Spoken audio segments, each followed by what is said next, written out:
துவாரகா மாயியில் இருக்கும் பாபாவின் படம் பற்றிய கதை. ஷியாம்ராவ் ஜெய்கர் மும்பை புறநகர் பகுதியான விலேபார்லேயில் வசித்து வந்த ஓவியர்.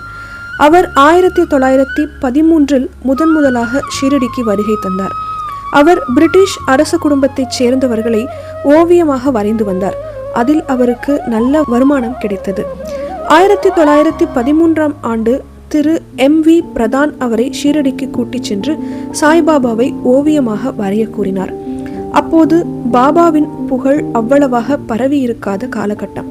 ஆகவே தான் ஷீரடிக்கு வந்தது கால விரயம் என்றும், இந்த நேரத்தை வேறு எங்காவது பிரிட்டிஷ் அரச குடும்பத்தைச் சேர்ந்தவர்களிடம் செலவழித்து அவர்களை ஓவியமாக வரைந்தால் பணமாவது கிடைத்திருக்கும் என்று அவர் நினைத்தார். இதே எண்ணங்களுடன் சாய்பாபாவை அவர் ஷீரடியில் சந்தித்தார். ஜெய்கரின் எண்ண ஓட்டத்தை புரிந்து கொண்ட பாபா, நீங்கள் ஷீரடிக்கு வந்திருக்க வேண்டியதில்லை, வேறு யாராவது பிரிட்டிஷ் அரச குடும்பத்தைச் சேர்ந்தவர்களை சந்தித்து அவர்களை ஓவியமாக வரைந்து பணம் சம்பாதித்திருக்கலாமே என்று கூறினார். தன் மன ஓட்டத்தை வெளிப்படையாக கூறிய பாபாவின் சக்தியை கண்டு அவர் ஆச்சரியப்பட்டார். அதே சமயம் அவருக்கு சிறிது பயமும் ஏற்பட்டது.